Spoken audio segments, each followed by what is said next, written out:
Comedy Sim, the podcast you can't resist. Stephen Michael James, the host you won't wanna miss. From Seattle to the world, his humor will persist. Join the fun, get ready to enlist.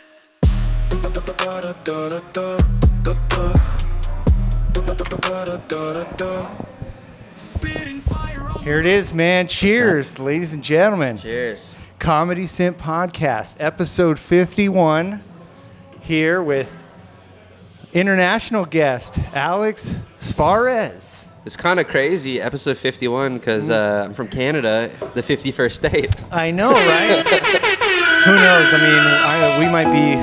There's been some stuff online about the West Coast trying to, join the Canadian, it's Alaska, California, Oregon, Washington. What do you say? Would you welcome We welcome you guys with West open Coast? arms. I mean, Absolutely. West Coast supremacy. We got the IPA, we got the weed, we got Snoop Dogg, we got the beaches of San Diego. It's true. Mexican food. I mean, the West is the best. The West is 100% West Coast is best coast. How about hip hop? West Coast versus East Coast hip hop. I mean, they're both good, They it's like are that good. Taco Bell or the old El Paso. Yeah. Why not both? Yeah. Oh yeah. It's true. I don't want to make this all about like your Canadian stuff, but it's just like if I ever say any references that you don't get, let me know. Yeah. And I'm just always curious about things that maybe we have that you don't have. Like for example, you guys don't have Target. Yeah. We I heard do you have healthcare. Absolutely. Yeah. Well, it's okay. I just try not to get sick. I don't even eat anymore. I just drink energy drinks. They're full of vitamins. Yeah. Until RFK does what he does, and then all of a sudden we're all going to be drinking, filtered pee. You know, it's going to be like Waterworld. Absolutely. It's like you can't pee in a Mr. Coffee and get Taster's Choice. I mean, I respect anyone who does extreme sports in America without healthcare. It's like if you break your fucking arm, it's like that could fuck up your life. Dude, yeah. The extreme. When we were young, how old are you, man? I'm 29. 29. Yeah. Okay. So I look like shit. No. I've aged like a president. This is perfect. You're a good age because you're 10 years younger than me. My older brother's 10 years older than me. So I feel like I'm kind of the old general right now. I'm the old big brother. But you do look like you were like my manager at Zoomies. Yeah, well, I was never very good at retail. I was never really a people person. I did work at Kohl's. I worked at Kohl's for a short amount of time. Got Kohl's in Canada? We do not, but I've been to Kohl's down here. Yeah. Sucks. Kohl's is just Mervyn's, all right? It's just when Mervyn's went out of business. I wonder why they went out of business with a name like Mervyn's. Yeah, M-E-R-V. Mervyn's. Yeah. Well, it was just shopping malls. Okay. Shopping malls have changed over time. Yeah. It's weird going into a mall now like a Macy's, and it just feels like it's 1998, when you go into there. Like, it's like, can't you guys change the fixtures? Did you not make enough money last quarter? What the hell? Yeah. But malls are... I go to Hot Topic, man. Hot Topic. Obviously, almost 40 here, but that's my place. Spencer's Gifts. Spencer's, yeah. That was like the Canadian Hot Topic until before we got Hot Topic. It's like a Hot Topic of dildos. Yeah, and they still got them, Now they still do. Now, in Target, you could buy dildos at Target now. Oh, shit. Vibrators. Wow. Certain neighborhoods that are locked up, though. So that's what the Target is your fucking G-spot, your clit. It's the butthole, it's the Target. By the way, we're here at this bar. I don't know what this bar is called. Uisce Irish Pub. Yeah. It's a great place. Yeah, and it's here in Bellingham, Washington. I've been here a few times. Amazing pizza. You wouldn't think an Irish bar would have amazing pizza, but they do. So let's talk about every Irish thing that we can think of because I don't know a lot about Irish. I've always wanted to go. Yeah. They filmed Game of Thrones there, castles. What's the earliest Irish thing we can think of? Like as kids, was it leprechauns? It's alcoholism. Potatoes, potato famine. Every person I know from Ireland, they are degenerate drunks. Yeah. Oh yeah.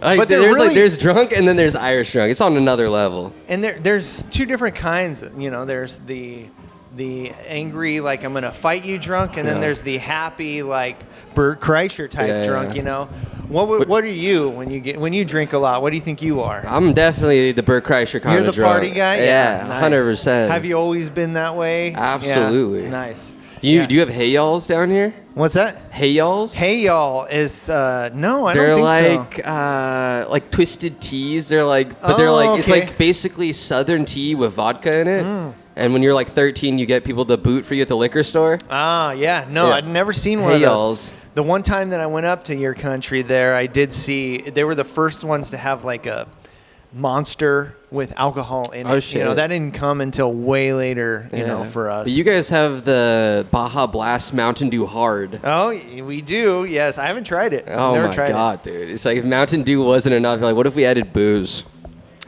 What? I mean, you're a guy who goes around across the border a lot. Obviously, you said 2 times earlier. Yeah. Just between us guys, you know, Yeah. do you ever like? no is one's it- watching right now. Do you ever like?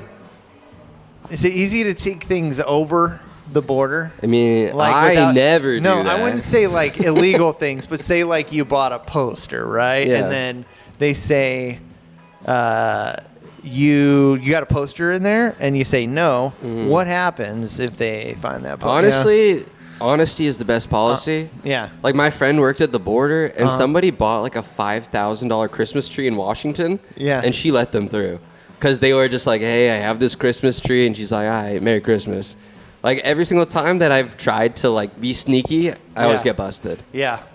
Well, and you were telling me that you get pulled over to, was it secondary? Is that what Secondary it's called? Hold on, inspection. my freaking zipper is down for some reason. There you go. Your dick is going to it's secondary. Just like, yeah, I'm excited. You know, I'm just excited to be here in this Irish pub, Yeah. drinking Guinness. But yeah, do you remember the first time that happened to you? Like being pulled away? Was it scary? Yeah, it was terrifying. Yeah. I was like sweating. The guy. Even if you didn't have anything, yeah. No, I had nothing, but yeah. the dude looked like a Nazi, and my Yeah. last name is Suarez. Uh-huh. And this is like right around the time that you guys were cracking down on the ice shit. I mean, now. Yeah, no, this was like 6 months ago. Yeah, I know. This wasn't even that long ago. Yeah, he pulled me in, and then you guys have like fucking polar bear taxidermy in secondary, and Yeah. like confiscated Yeah. elephant tusks. It's like every police department in America has its own supply of like party supplies. Like it's the cocaine and Yeah, the I believe meth it. and you know the Lamborghinis and stuff Yeah. like that. Like, hey, we're gonna borrow this on the Like weekend. you know? taxidermied blowfish. You're like, I don't Yeah. even know what this is for. Yeah, blowfish, dude. Sometimes some people eat that stuff, and it makes your mouth numb if you don't cut it right. You could actually die. Like Yeah. some wild, you know, all sorts of. There's a big Asian population in this area, and you know that's where I just first found out about that. I was like, blowfish, and I don't know. Seattle is changing. Yeah. Like, there's definitely a lot of Asian people. Like, I was in Austin, and I saw more trans people than Asian people. Yeah. And yeah, when you go to Seattle, it feels like you're in Hong Kong. Man, Great food. you. I'm not racist. I love Yeah. the food. Yeah. Well, I mean, I'm really partial to Mexican food, being from Northern California. I have yet to find Mexican food up here that I feel like is the same. I imagine it's like with barbecue and all that. Yeah. What's the food that you grew up with that you can't find anywhere else? Well, my stepdad, who lives in Seattle, he used to work at like an Italian restaurant, so he would make like awesome Italian food, and Nice. you can't really find that shit Yeah, out here. no. You got to go to the East Coast. Yeah, I've never been out there. Yeah. You been out there, East Yeah, Coast? I was Like, in Philly last year. dude, hitting it everywhere. Let's just talk about I'm trying, it, man. man. 29 years old. You're a married guy. You got kids. Yeah, for now. When did the whole comedy bug start? You know, with you. You know, Yeah, I started. like the idea. Just the Sure. when did the idea start? I mean, when I was a little kid, like, Yeah. do you know who Russell Peters is? Oh yeah, Okay. absolutely. It took me forever to remember his name on one episode, but I was trying to explain to somebody he was the premier Indian Yeah. comedian. It was like yeah. there was a time where it was like every race had their own representative. Yeah. George Lopez was the For Mexican sure. one, and Chappelle was one of but The black one? Yeah, the black one at the time. Every He was a comedian of color. Who was our white guy at the time? It was probably Jim Gaffigan. Or Dane Cook was Yeah. fucking huge. Oh yeah, Dane Cook. That was our guy. Dane Cook Everybody took the world by storm. I imagine people look at Stephen Michael James and like he's influenced by Dane Yeah. Cook for sure. That's why we don't like him. No, But you have know like what? a punk rock Dane Cook vibe. Yeah. Hey, I'll take it. Anything. There's gonna be a punk fest up here actually in July that I might come to. But Oh shit! You should do a comedy show there. yeah, that would be fun. That'd Yeah. be fun. I mean, I already did an emo comedy show. Punk. I want to do a punk comedy thing. That'd be great. But Yeah. back to you, man. Like Russell Peters. Yeah. You were big into him. Well, because like in Canada we have like communist Oh, TV. is he from Canada? Yeah, Uh-huh. that's right. I remember He hearing is. that in an interview. Yeah. Yeah, we have like CBC and like Just for Laughs was huge in Canada, and they would show reruns of his specials. And so, did you grow up there? Like, you're born, raised in Canada? So I was born in BC, and then my stepdad, who's basically my dad, Yeah. he lived in Washington. So I've just kind of grown up going back and forth. Okay. All right. So your whole life going over The whole the border. life. Like I went to the Seahawks games when they played Yeah. at the Husky Stadium. Well, we're gonna talk about music then, but Yeah. let's. Yeah, Russell yeah. Peters. How big was he in Canada? He was like as big as it gets. Yeah. You know, it was like he was on TV, he was in movies, all the shows, and it's just like remember seeing him like this is the funniest thing I've ever heard Yeah. in my life. I remember barely hearing about him, and in the mid 2000s, I was in all music mode, band stuff, but there was an Indian girl that I worked with, Yeah. very attractive. Yeah. She became a doctor too. Oh, wow. She's a keeper. Yeah. But she was like, oh yeah, we're gonna go see Russell Peters, and I had the same thing happen with George Lopez because I worked with Mexican people at Yeah. Target, and they were Yeah. like, we're gonna go see George. So I wasn't like invested in comedy, but I just kind of knew who the guys were. You know what's crazy is like But this that- is how invested in comedy I am. Yeah. When I was in my mother's belly in 1995, Yuck Yucks was like the most famous Canadian Yeah. comedy club. It was Is the that one- Toronto? It was in Toronto, Vancouver. Okay, yeah. And there was one weekend after they banned smoking in bars that they brought it back. Yeah. And so my mom was 9 months pregnant with me, and she saw Chris Rock at Yuck Yucks when I was in her belly. The one weekend they allowed dude. smoking. That's cool, man. That's my origin story, dude. I don't think my parents ever went to a comedy show, so that's pretty cool, man. Yeah. Your parents still around? Yeah. Yeah. And how are they supportive of your My- dreams here? Yeah, my dad, Yeah. he loves it. Yeah, like that's he lives awesome. for this shit. I wish my dad would like be into it, but Yeah. he's just like whatever. He's got so many other fucking kids that he's My dealing mom with. hates this shit. Yeah. Like I had jokes about my mom that she's like, you're not allowed to tell this anymore, and I'm like, these are good jokes. Yeah. So what was the year? What was the year that you were like, I'm gonna go to my first open mic? So during COVID, I moved to this little town called Abbotsford. So you were already a dad at this point. Yeah, already a dad, Good. already I really want to talk to you about this. So go ahead. yeah, things are going good for me. Yeah. And then my wife was like, hey, I want to get divorced. And so then I started living in my office, and I would just like watch Seinfeld and just put the gun in my mouth and And just what be was like, the office? What was this like? So I have like a graphic design business. Okay. So I had an office that was like a 5-minute walk from my house. Yeah. So my wife kicked me out, not because of comedy. sleeping separately. Yeah, sleeping separately, and then I would just like watch Seinfeld, smoke cigarettes, and I saw a poster that said comedy open mic, and it's like I tell people all the time, it's like you don't find comedy finds you. I absolutely agree. Like every person I've met who joined comedy, I'm like, what horrible thing is happening in your life that you've decided to do this?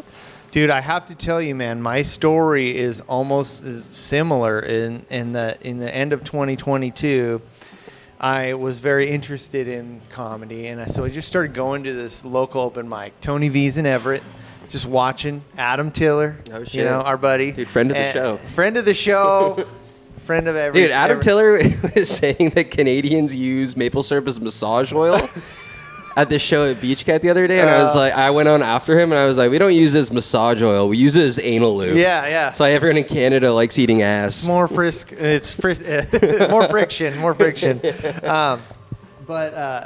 Yeah. So in December of 2022, like, just for whatever reason, I had just come to this point where I was like, I don't want to do this anymore. I don't want to be married. I had a kid. I was like, I guess I'm gonna be a single dad and share custody. And start looking for apartments, and I Start a sick podcast. Yeah. Get some cool Didn't he- sunglasses. I had done one open mic, and then I went on this like 2-week kind of journey. Yeah. Slept in my car, slept at a friend's house, and then I just did not want to reconcile whatsoever. But she really wanted to do couples counseling, and I said something. I was like, look, I don't know what this comedy thing is, but I really want to do it. It's really important to me. You know, throughout the years, you've known me that I play music, did a podcast, do all this crazy dumb shit. Yeah. I got to do this. Maybe it'll fizzle out, but I just want to pursue it. And then between that and working it out, you know, it's been a struggle, but, you know, that's what it's been. And so how about with you, man? Like, what was your wife's reaction in the beginning? And then how about your first experiences? Yeah. And I mean, so we were separated when I started, and I actually think she was stoked that I found something, because like before that it was just like work, and then we would just come home and fight. Yeah. And she's like, okay, you're out of the house, you're not fucking somebody else, you're doing something productive. And the first time I went, it actually went really good. Mm-hmm. Like I had went the previous time before, and I saw this guy bombing so bad, and I was like, oh shit, I could do better than that guy. And then I came, and the next time did good. The second time I ate so much shit, like I was like, holy fuck, I suck so bad. Yeah. But there was this like, I was hooked. Yeah. You know? Oh, dude, I get same thing with me, man. I was so bad, but it's just, I think that first open mic I remember that I did, there was like, if I did 4 minutes, like there was a little like 30-second thing where I got just a little something. That was it. Yeah. Just a little bit of a pop. You're like, I made someone laugh with words. Yeah. You know? Now, I don't know if you ever did this. Tell me if you did this. I read this. There's a comic in Seattle. He's actually from LA now, but he's in Seattle for the summer. He wrote a book. Oh shit. I bought the book to kind of support him, and he tells the story about his first open mics, and he literally told the same story that I did, and it's basically, this is an example of something I did, and that is purposely showing up late so you can't get on the list because you're too afraid to get on the list. So you just watch. And I'm like, dude, I cannot believe you wrote that in a book, because I did that. And I was like, and it's like, I only did that like once or twice. I ran an open mic for like 2 years. Yeah. And the amount of people that I've seen purposely show up late, and then I talk to them, and they go, oh yeah, and, you know, I'm thinking about doing it, but I'm just here to watch. And then I just force them to go on stage. I'm like, you fucking go off the diving board. You know what I mean? Yeah. So where was this first open mic, right? It was at, you know, the show It's Always Sunny? Yeah. Oh, yeah. Yeah, this place was basically Patty's Pub. Like, it was just a black hole of, like, you know, trades workers have been drinking since noon. Is this in Abbotsford? In Abbotsford, BC. Hometown, my Abbotsford. hometown. Yeah. I mean, my hometown is Vancouver. Okay. So I was a Shout city out boy. Vancouver. Yeah. Shout out. Yeah, but I was a city boy. I moved to the country during COVID. Started at this fucking dive bar of dive. They had like cigarette advertisements on the wall. It's like, those are illegal in Canada. I'm like, this place is a relic. And I just went there. It was going good. Then I tried to do a mic in the city, and I wanted to quit. Yeah. Like the very first time, the host was like, hey, you guys excited to be here? And I like clapped, and I was like, woo. And he's like, oh, great. I'm already getting heckled. And then he's like, why are you wearing a hat indoors? And he was wearing a rain jacket. And I instantly, without missing a beat, was like, why are you wearing a rain jacket when it's not raining? Yeah. And I got a huge pop. And then just in between every comic shitting on me, I go on stage and just like destroys me after my set. And I was like, I'm quitting comedy. And then the next night, somebody invited me to a show in the country. And it went good. And I was like, I'm going to do whatever I can to keep doing this. Dude, that's awesome, man. And you stuck with it. What happened? I mean, I don't want to get too personal, man. Sure, but like, we can get personal. with I'm an open book. What happened with the reconciliation? With how did that turn out? Was it something that did you have to take a step forward, or was it kind of a mutual thing? I mean, like, no, I mean, for comedy, for me, it was like such a healing part of my story, where it's like comedy gave me this outlet, and it's like, it was crazy. It's like whatever I was going through in the bullshit of the separation, I would just come on stage and bring that on stage. It's like probably not healthy, but it gave me a space to fucking work shit out. And then my wife and I ended up reconciling. And I think she actually, even like when she wanted to divorce me, she was still supportive of comedy. She's like, I think you should keep doing this. Yeah. And so that was like, I feel like comedy was like a thing that we found mutual ground in. Yeah, and for me, man, my wife didn't even see me do it until like a year and a half, 2 years into it. And I think once she saw me do it, it kind of clicked in her head a little bit different. Like, okay. Yeah. I think before she just had this fear, like, he's just going out, cheating on me, you know, hooking up with girls. Which I'm just like, I'm so flattered that you think that that's what women, this is what women want, but you know. You know what's so funny? There was this kid at an open mic the other day, and I go like, oh, why'd you start comedy? He's like, to get bitches. And I was like, dude, you should find a new hobby. Yeah. Like, open mic comedy is 99% men, and the women who show up, you want nothing to do with those broads. There's this dude in Seattle. He's a newer guy. He's formerly an inmate, black guy. Love it. Dreadlocks. And he's like, hey man, whose pussy do I gotta eat to get a spot? And then I didn't think about it at the time, but I was like, man, I wanted to say, like, dude, it's not a pussy that you gotta eat. Yeah. It's the opposite. It's Seattle, man. I mean, he's coming out of the prison. He's like, he's hoping that things are different on the outside. Yeah, he's like, whose dick do I'm done sucking dick. Yeah, no. Whose pussy do I gotta eat? A lot of times the comedy scene is much like the prison scene, you know? Oh, my God. You got the Aryans over here doing comedy. Yeah, there's some fucking gremlins. Oh, yeah. Like, that's the thing is, like, you start to realize, like, there are gangs within comedy, and it's like, these people don't fuck with these people, and, like, I try to be friends with everybody. Well, man, I'll be honest. I probably would have never tried ketamine if not for comedy. I met some people, and I was like, all right, sure, you're my way in. So, all right, you tried the open mic in the city. Yeah. Well, and it wasn't going well. What happened after that, you know? After that, we're talking like 2021? 2023. Okay, 2023. So this is kind of around the time I just started. Yeah. So you'd been in it about a year or so? 2 years? Like about like end of 2022, early 2023. The mic that I started at ended because the bar closed down, which is classic. Yeah, of course. Yeah. So no open mic lasts because anyone who says yes to an open mic, you're like, what's going on with your business? It's this like place a show on FX, man. Yeah. No, this place is going to last forever. Like, honestly, our comedy crew is called Last Laffs. Yeah. And we have, like, the Last Laffs curse. Like, every place we've done comedy either shuts down or, like, the bar burns down, in a mysterious fire. Yeah. But I kind of realized, like, I came from, like, the punk hardcore scene. Like, I was in bands, going to shows. And I realized, I was like, oh, Vancouver comedy is, like, corporate and, like, it has a way of doing things. And, like, we could just build our own scene. Dude, yeah, I love that, man. And we built the scene that's... I recognize that. Obviously, you can see from my logos and stuff that I listen to a lot of that style of music, grew up with that. So what is I mean, I know it sounds weird to talk about, but what is Last Laffs to you? What is it? And, like... You know, what was the genesis? How did the whole thing start? Yeah, I mean, so it was originally called Funny Before Feelings. Funny Before Feelings. So was it a show, like a showcase? It was like a production company that put on an open mic. Okay. And then people on Facebook, like my friend Bradley started it, and people were like, Funny Before Feelings, and like, just, having a heyday with that. Yeah. And we're like, hey, I think we need to change the name. So we changed the name to Last Laffs, and then we just started doing like fucking 20 shows a month, like mics, shows. Jeez. Like we were doing like 3 or 4 a week and just going crazy. And like we just built our own thing and it's like realized like no one's gonna give us anything, and so if we want anything, we just have to make it ourselves.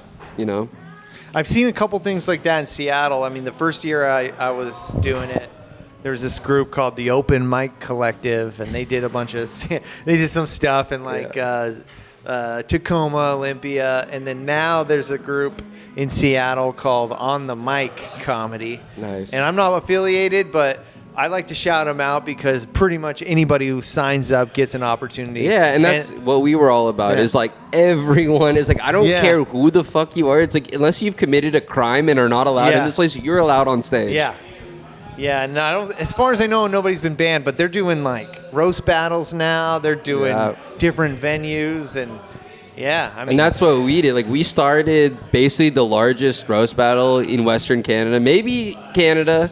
Like, Yeah. there was one in Toronto, and I think we had more than them at a time. Yeah. And it's like, yeah, we just started doing roast battles and showcases and crazy shows. And like, it's been the most fun I've ever had in my entire life. So when it comes to your material and how it's developed over time, how do you think about, like, how do you see yourself as a comic? You know, like, do you think that you know, you had personal stuff, or are you kind of keeping that separate and you're just all about just whatever the joke is? Yeah. I think for a long time I used jokes as like a shell to protect myself. You know, it's like, I think if you're naturally a funny person, it's like you use humor as like a coping mechanism. And so I would just like make jokes about their shit. But like, as I keep on going further and further into this, I'm like, the more personal and real you are, is actually somehow it becomes more relatable. Yeah. And it's like, dude, that's why I do this pod. I mean, like, you know, a lot of our favorite comedians and then some of people's not so favorite comedians, the biggest people. You know, it's a sad fact, but people want to know more about. They want to know the artist behind the art, and that's kind of like the way to. That's one way. I mean, there's ways around it, but it seems like that's the most general way to success these days. Is like, you're a comedian, but people want to follow your journey. They want to know what you think. They want to hear like your takes on things. I'm not trying to be an influencer, but it's just like I recognize that I'm like. I'm not trying to be an influencer. I'm just doing a podcast at a pub. Yeah. I just recognize that, like, people, like, it's hard to, like, break that barrier in certain comedy scenes based on doing 3-minute sets at open mics when you're number 33 of 35, you know? And that's why you gotta get the fuck out of the city. Yeah. You know, it's like you need to go somewhere like that. We have mics out in the country where you get 20 minutes, and it's like 20 minutes. You get a chance to develop and I don't think I've ever done 20 minutes. You've never. I think you gotta come up to Canada, brother. Dude, I definitely want to for sure, man. I'll give you 20 minutes. Yeah. Dude, yeah, that'd be scary. But you know what? You don't even have to eat my pussy. One thing. Yeah. You hear that, Elisa? Oh, sorry. That's to my wife.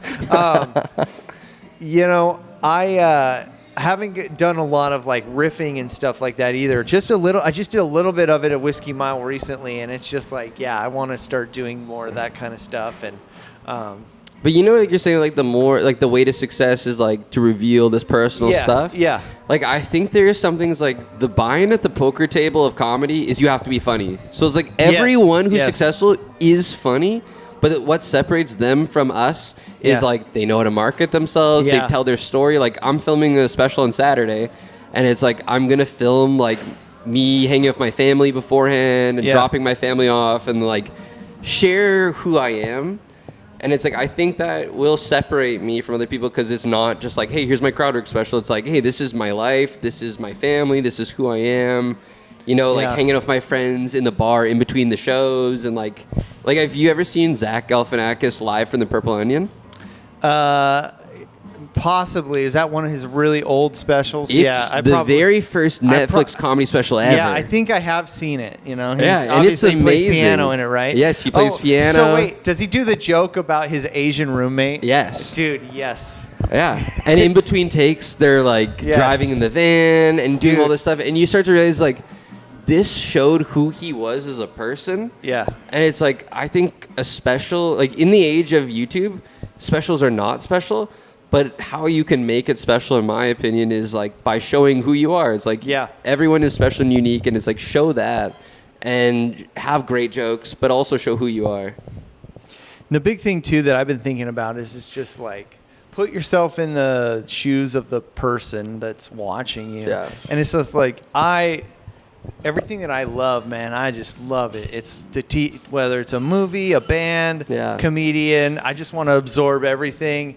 And it's just like, I also know like what it's like to be kind of like you know, especially now, there's probably kids are so lonely these days and they watch everything online. Yeah. And it's just like, show them a world, man. Let's show them like what comedy is and what's 100%. Everybody thinks that comedy is this kind of like this big mainstream thing, but like underground kind of dingy bar comedy is Dude, road tours. Like I've been filming these vlogs. Yeah. Like we're going to these small towns, doing crazy shit. It's the was it the Space Cowboys Space tour, right? Cowboys. So how'd that start, man? What's the deal with the Space Cowboys tour? So in February, I started opening up for Jared Nathan from Kill Tony. Jared Nathan, we're friends on Facebook. Oh, shit. I'm pretty sure. Friend of the show. Yeah. Maybe he'll do the pod, huh? Why not? Absolutely. He'll do your pod. I've had so many people from Kill Tony on the show. For real? Like, yeah, but they're like, nobody's done amazing. But I've had one guy that's been on it 3 times. Oh, shit. You know? And if you go and Kill Tony 3 times and you don't have a comedy career, you gotta fucking reevaluate. Yeah, he was on it in the early days. He was on a San Diego one. I think the last time he was on it was like 2016 or something like never that. mind. Yeah, but a couple other people from Tacoma have been on in this year. Yeah. And one guy, he was on the week that his episode aired was literally the Monday after Tony got canceled because of the Republican thing. Yeah. So it's like people were definitely not supporting Kill Tony then. Yeah. But Jared Nathan. Anyways, man, I hate to go away from that. I started going on the road with him in February, and that was just like a personal relationship where like he was coming through town, and I messaged him. I was like, hey, can I open for you?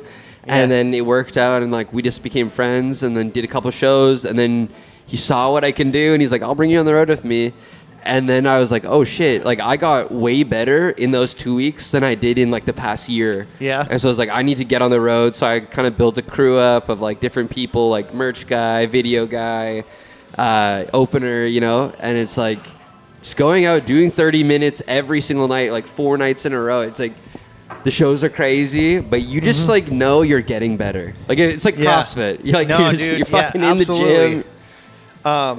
And let's talk about Last Laffs. Like it's a, is it safe to call it? It's the gang, dude. I got a fucking tattoo. It's a comedy club, a venue. What would you call it? It's a family, you know. It's a family. It's like it's the Olive Garden of comedy. It's a cult. No. Say when. Yeah. Yeah. No, it is a cult basically. Yeah. But no, it's like Last Laffs is our production company, but it's the name of like our venue. It's the name of all our shows that we do. Like all of my podcasts is like produced by Last Laffs. And how many shows you guys do at the venue there? So right now we're only doing 1 a month, but we're actually doing our comedy festival. And like, here's the thing. When we first started 2 years ago, no one was doing these pop-up shows at bars and breweries. Yeah. And then now, like, you know, a year or two later, everyone's doing it. Yeah. And so then you kind of realize, like, oh, shit, we were ahead of the curve. Like, what's the next jump? And it's like, no one's doing a festival. And it's like, Skanks Fest is a huge festival in the States. And we're like, there's nothing like that in Canada. So we're like, fuck it. Let's make our own festival that's us. It's real. It's not corporate comedy. It's our friends. Jared Nathan's coming out. Dude, I would love. You can come out. You can do 20 minutes at the festival. Hey, man, I'd love to come up. You know, I'm all about experiences. You know, like especially at this point in my life. You know, I think a lot about death and all that kind of stuff. I think all the crap that I accumulated over the years that don't mean anything. But I love having these experiences, and so like. You know, I grew up going to the Warped Tour. Love that. Me too. It just came back, you know, in the States. You know, I skipped my high school dry grad to go to Warped Tour in Auburn, Washington. Oh, dude, nice. That's awesome. Yeah, that's how much of a loser I was. What year was that? 2013. Perfect. We could talk. Yeah, I was at that one. Shit. But I would like to do like a comedy thing like that because there are comedy festivals, but they're just so like traditional. And it's like, I did my show, it was called Emo's Not Funny. And so it was a comedy show with karaoke at the end, nothing special, but tried to like do the decor different, tried to give the vibe different. And it's like, yeah, man, I want to try and, you know, if I was to like do some sort of a festival, that's what I would want to do is like the Warped Tour. Yeah. You know, and like maybe you could do your emo show at our festival. And then do the underground people, kind of the people on the fringe that might necessarily not be the best for a comedy club, but like a bunch of crazy degenerates would want to see, you know, like. you know, a skank fest basically, you know, but just my own version of it, you know. 100%, man. But so Last Laffs, you're doing shows there. We're producing specials. Like I'm doing a special on Saturday. We're filming another special for one of our friends who's going on America's Got Talent in the fall. Oh, dude, nice. So like we're trying to make a go of it because like I said, man, like no one is gonna give you anything. Now, does your place serve alcohol? Yes. So have you ever had anybody get out of hand there? Any audience members? So many times. We've had people like fall out of their chair. They were so hammered. Or you're just like fighting these people, you know? But that's what I love about comedy. No, is like, anybody ever get kicked out or? I don't think we've ever kicked anybody out. Wow. Nice. And like maybe that's a mistake. But also it's like if you can't fucking handle one drunk person, are you even a comic? Yeah. You know? I know, right? There's some people that can't, you know? Yeah. And I like it. I like... Also, they're drunk. Like, it's like fighting somebody who, like, it's on easy mode. Yeah. You can just push them and they fall over. Yeah. They can't form a sentence. I've had some drunk guys try to heckle me, but drunk women are the ones that are just they just won't shut up, you know? Bro, I filmed I released like this 30-minute set. Yeah. Where this drunk woman, like 30 seconds into my set, calls me Ted Bundy. And for 30 minutes, I just tried to do jokes, and she keeps on heckling me, and I just keep fucking punching her over and over. And eventually, she like rushes the stage. Yeah. It was crazy, and it's like, I don't know, man. Those chicks, like, they're a glutton for punishment. Yeah. You know, it's a special kind of lady that goes to a comedy show because most women, especially the ones that I've taken to a comedy show, they're very like nervous. They're like, okay, I don't want to be picked on. You know, I just want to sit in the back. But then there's the other ones that are the comedy fans, and they're the ones that are like, you know, I'm gonna fuck every comedian that comes through town. You know, that, I don't care if I'm 55. You know? Oh yeah, this lady, she looked like a 17-year-old lizard. Like her face was stapled to the back of her head, and like. After the show, 30 minutes of me just roasting her, 2 applause breaks.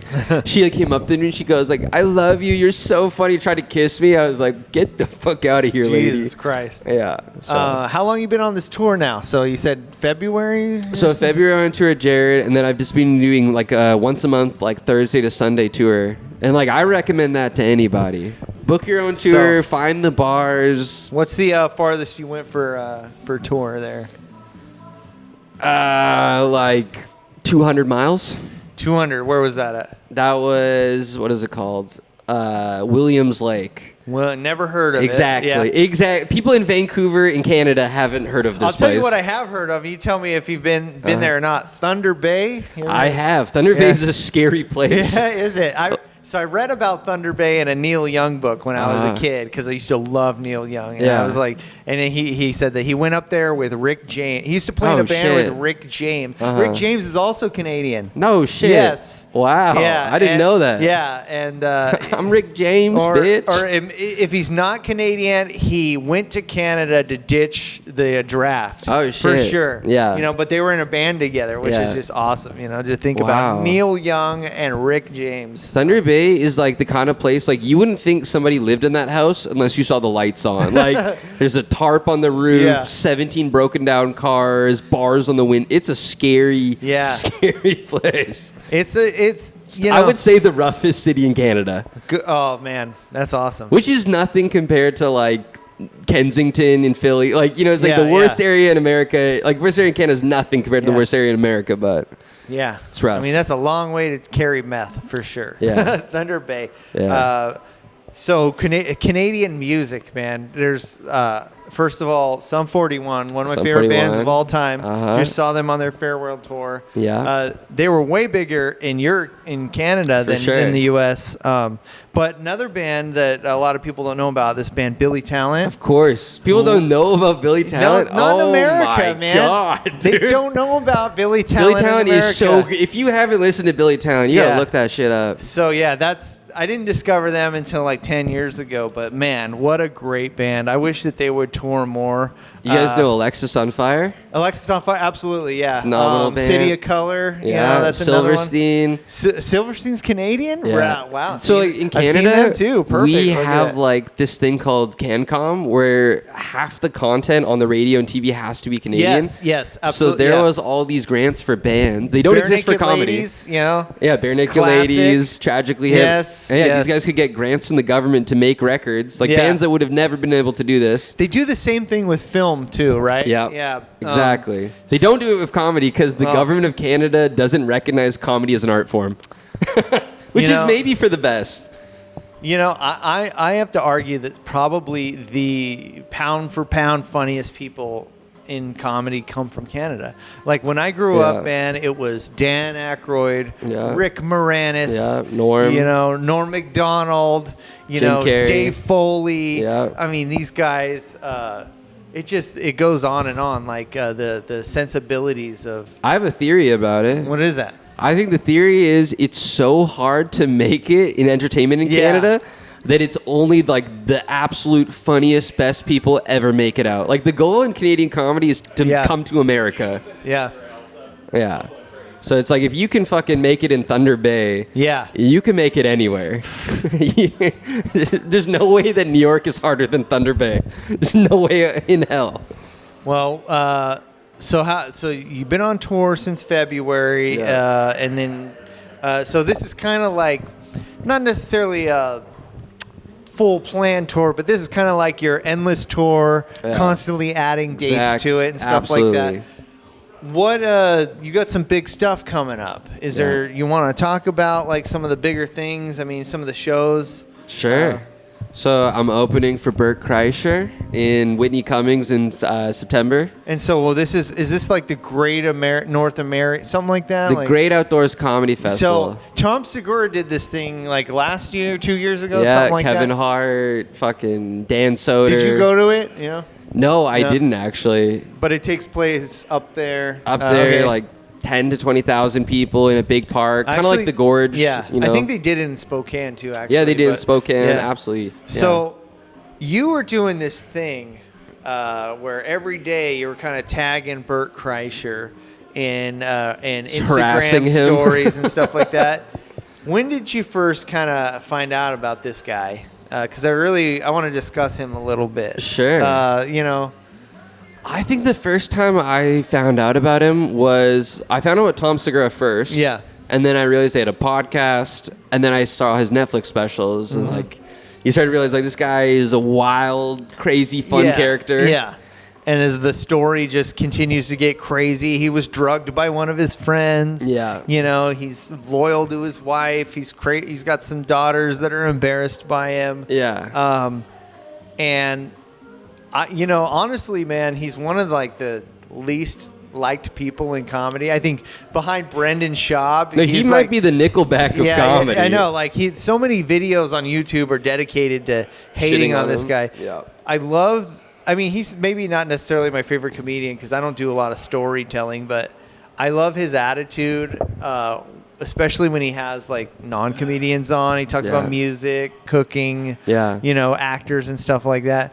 But what prompted you to do this? What was the genesis of this thing? Yeah. We're tagging him every day. So I saw somebody on TikTok who was like a designer, and they're like making a new Nike T-shirt every day till I design a shirt for Nike. Yeah. And then I saw that they did it, and I was like, oh shit, what if Yeah. I did something like that for comedy? Yeah. And initially it was not Bert. I was like, one of my favorite comics is Ari, who's a friend Yeah. of Bert. Yeah. And I was like, oh, Ari has no social media. Yeah. And then I was like, well, who's somebody who is a great fun hang, loves social media and uses that? And it was Yeah. like, oh, obviously Bert. And so I chose Bert, and I just wrote a new joke every single day for 100 days. And some of the jokes are horrible. And They're he definitely views stories, Yeah. because He saw it a couple he's viewed times. my stories Yeah. when I tag him. Yeah. This is a secret, a lot of comics view stories. They might not reply. Yeah. But I've had Ari Shaffir, because for Emerald City Comedy Club in Seattle, Yeah. one of their promotional materials has Ari Shaffir with Carlos Mencia standing right behind him.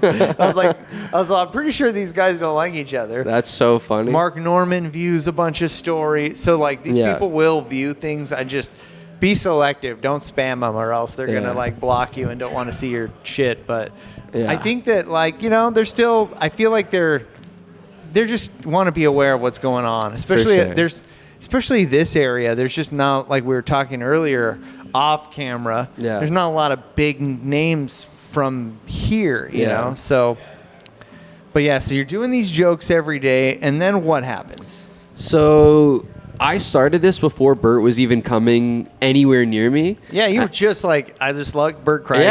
Yeah, I thought he was a good vibe. I'm just going to choose him. And so I started doing this probably like maybe a month or two in. They announced Bert's coming to Vancouver like an hour from where I live. Yeah. And so when they posted that, probably 200 of my friends and fans tagged me in the comments.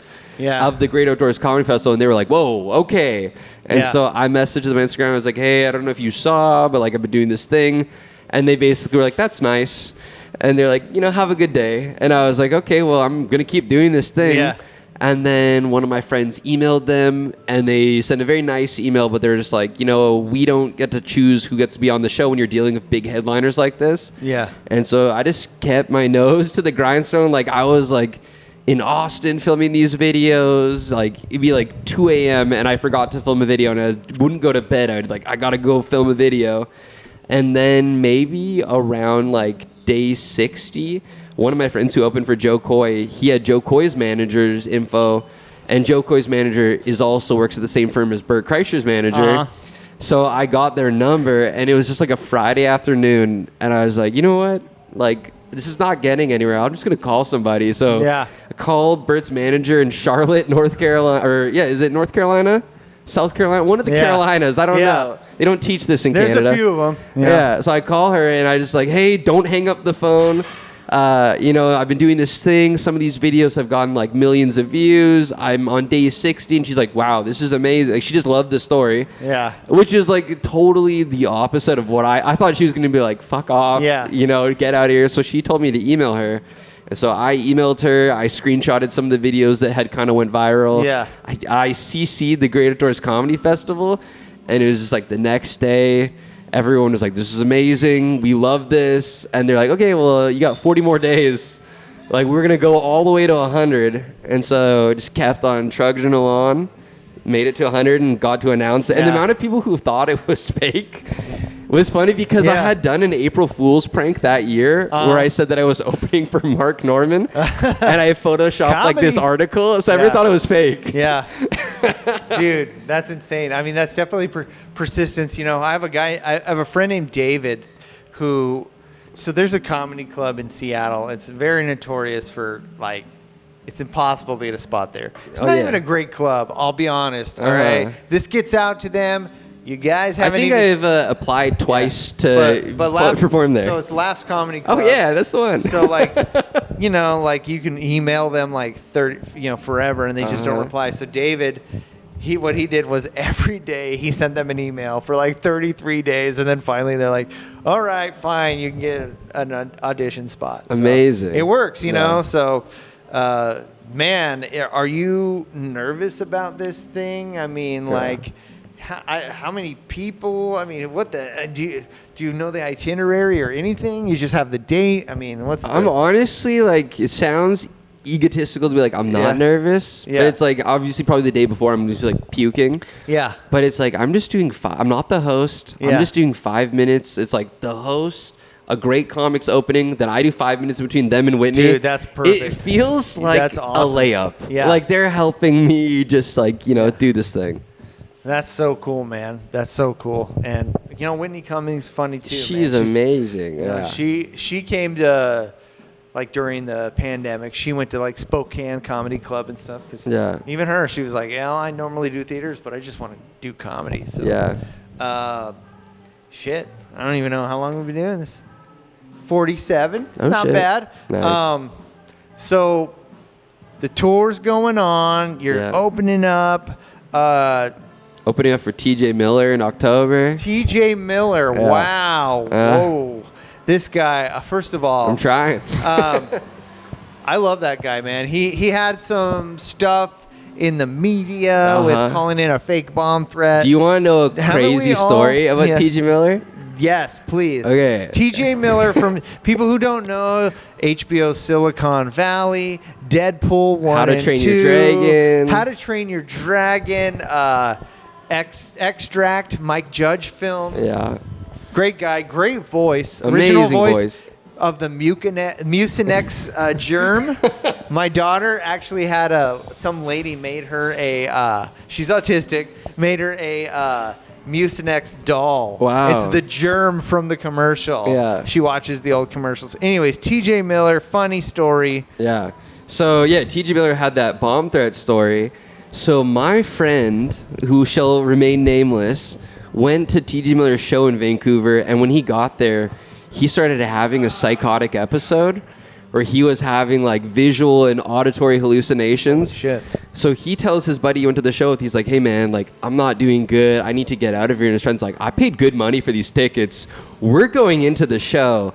And so they get into the club, they get seated right at the front, and my friend's freaking out like he's going through this mental health episode. So he starts drinking because he's like, that will help. Yeah. You know, I'm just gonna pour gasoline on a fire. That's gonna solve things. So he starts drinking. And by the time that TJ Miller goes on stage, he thinks TJ Miller's doing crowd work for him, and TJ Miller's not even talking to him. So he's talking to nobody, heckling the show.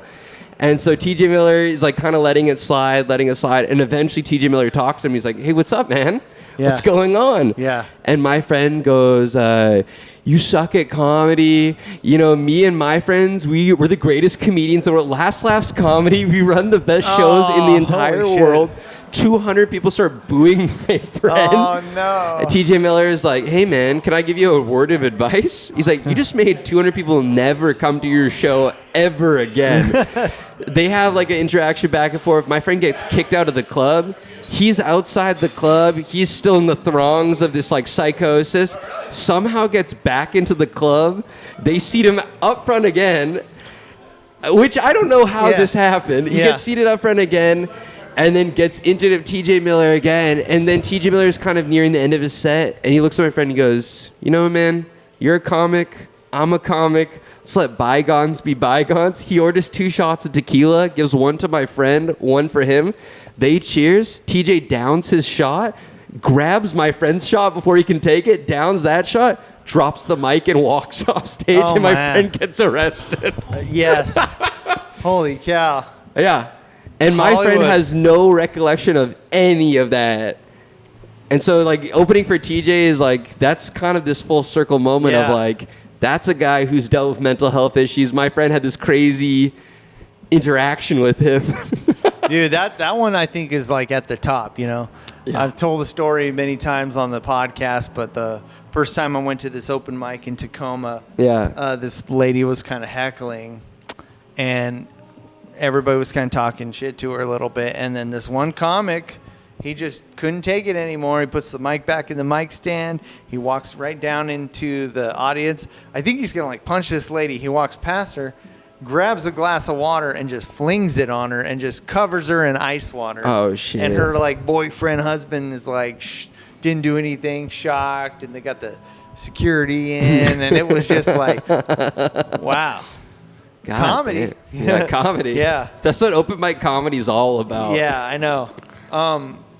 You know, a lot of us, we've heard these rumors and stuff about like censorship and all that. You ever hear anything about that up where you're at? Like as far as people on stage? I mean, the clubs in Vancouver actively tell you before you go to open mics, hey, just so you know, if you talk about this, you will be banned from the venue permanently. And I don't really fuck with that. Yeah. Like, in my opinion, it's like if you're doing a joke about black people, the goal is that black people will laugh at your joke. Yeah.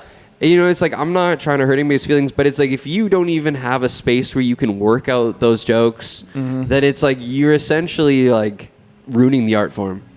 You know, and like people in Canada have been tried under a human rights tribunal. Like, had to pay like $25,000 for a joke. Yeah, we heard about it. Yeah, for sure. It's wild. Like, there's a comic going to jail in Brazil right now. Yeah, I saw that too. Yeah. But it could be worse. Brazil's like insanely violent. Yeah, for sure. Yeah, you can get the old Colombian necktie in Brazil there. Yeah. How do you,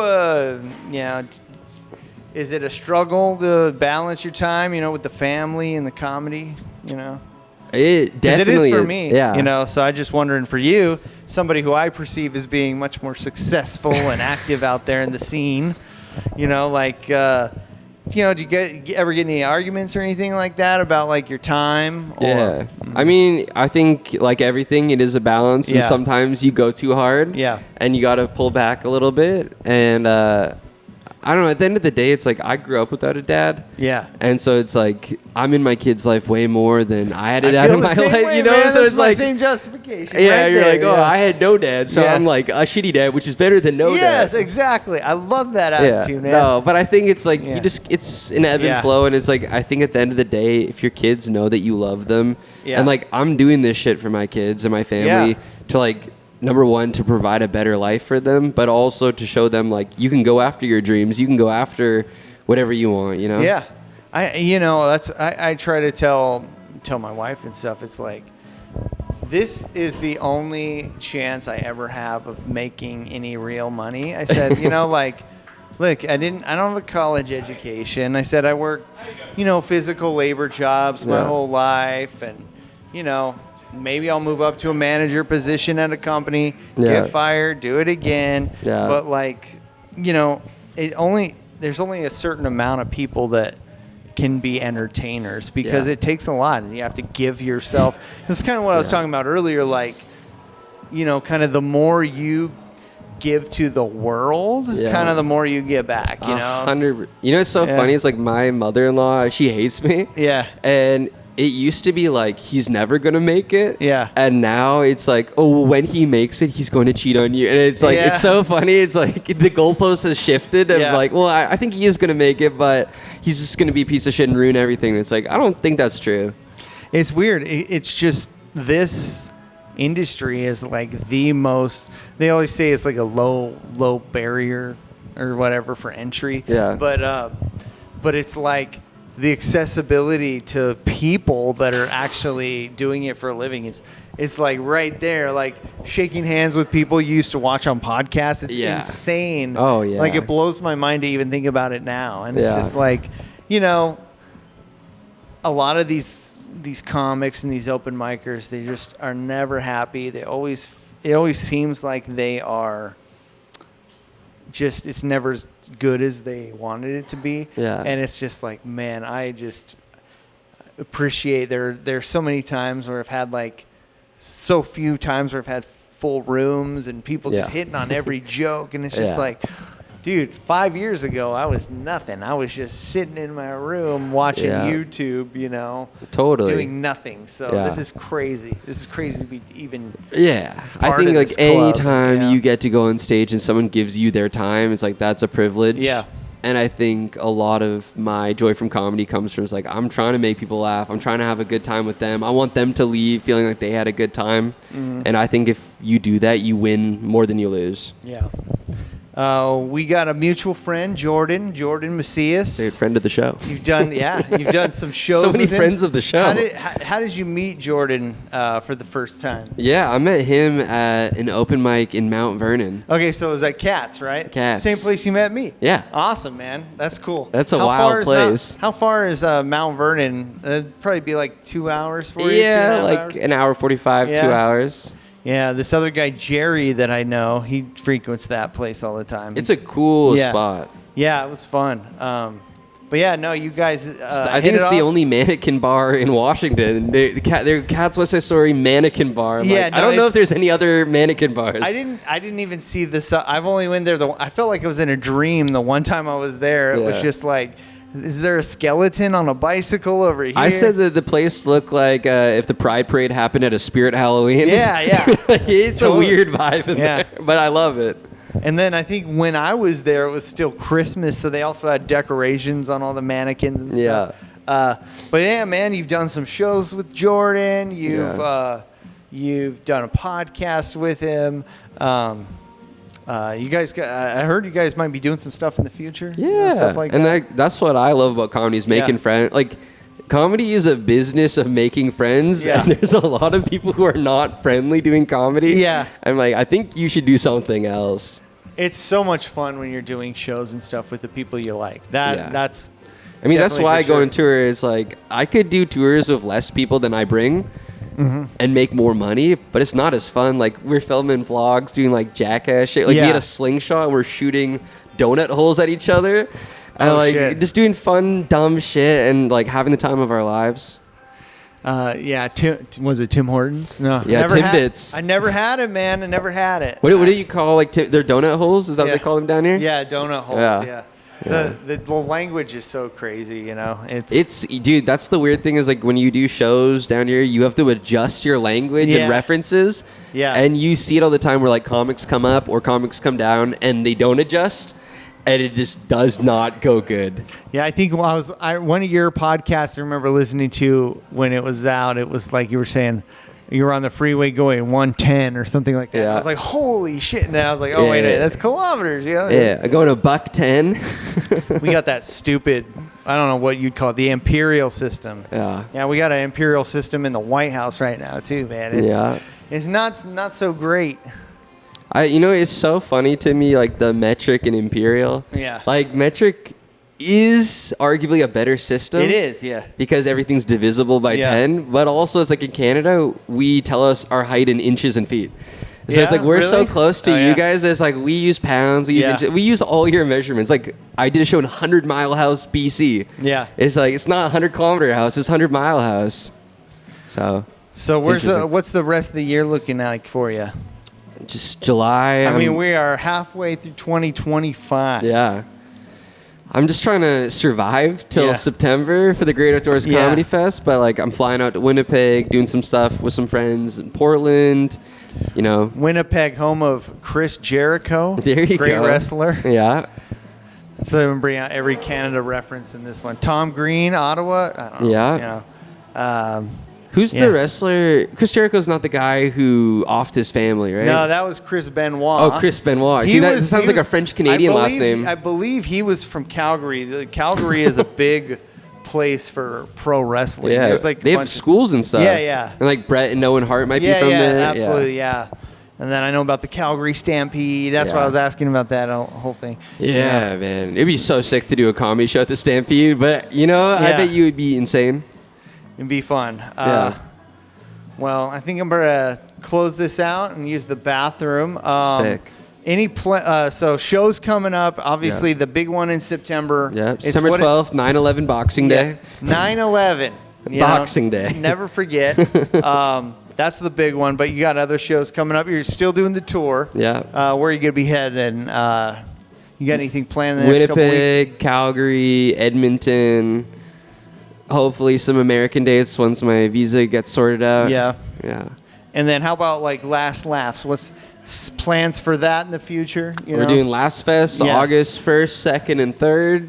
LastLaffsComedy.com. And like, what is Laughs Fest? I mean, what's like kind of what's the day look like for like a Friday? Yeah, so it's just 3 days of different indie producers doing shows all in this downtown area, kind of like downtown Bellingham, walking distance from each other. There's going to be mics, there's going to be shows, going to be fucking band. It's going to be awesome. It sounds like some of my American friends should come up absolutely and visit, huh? Check it out. Absolutely. I think, the Pacific Northwest, we make fun of it, especially Seattle, but the outside of it, there's actually some really great rooms. There's some really great comics. And I feel like we're really lucky because I have a friend who just went to LA talking about all the parking he has to pay for. Yeah. I have another friend who went to New York talking about mics that you have to pay for. Yeah. $5 to $7. Nobody's even watching you. It's 1 a.m. So we're able to get these, like, create our own rooms, go to these mics, and maybe we got to deal with a little bit of wokeness, but, it's good we can for manage you. it. I think, again, being a well-rounded comedian, it's good to just hit all that different stuff. So yeah, I think if you can't crush as hard as you can in Seattle as you can in Austin, it's like You got Yeah. some work to do. Yeah. Again, man, everybody wants to follow you. It's at Alex Svarez on Instagram, Yeah, and YouTube, Craigslist, Kijiji, MySpace. Yeah. .ca. Yeah, .ca for everything. Yeah. And also Last Laffs, LAFFS. Yeah. That's at Last Laffs Comedy. on everything. Yeah. Yeah. So you can follow them. They do shows all the time. And Yeah. yeah, man. Thanks Sick. again. Dude, Thanks thanks again for doing having this. me. Appreciate it. Sick. And we'll do more. You know, once you got Absolutely. some more stuff coming up, and we got to do one with Jordan. You know, the Absolutely. three of us. It'll be fun. And I want to do one with Adam Tiller and yeah. figure out what this maple syrup massage bullshit is. Adam, we're waiting. You know, he's probably like, I'm gonna hold out. I'm gonna hold out for episode 100. Yeah. You know, probably. But no, lots of more fun stuff coming up, and yeah, this has been good, man. I'm excited for the mic tonight. Excited to see you and all the other comedians that Bellingham has to offer. So In the comedy that's scene, it. All right. he's a force to be reckoned. That was fun. Comedy Cell, the podcast you can't resist. Stephen Michael James, the host you won't wanna miss. From Seattle to the world, his humor will persist. Join the fun, get ready to enlist.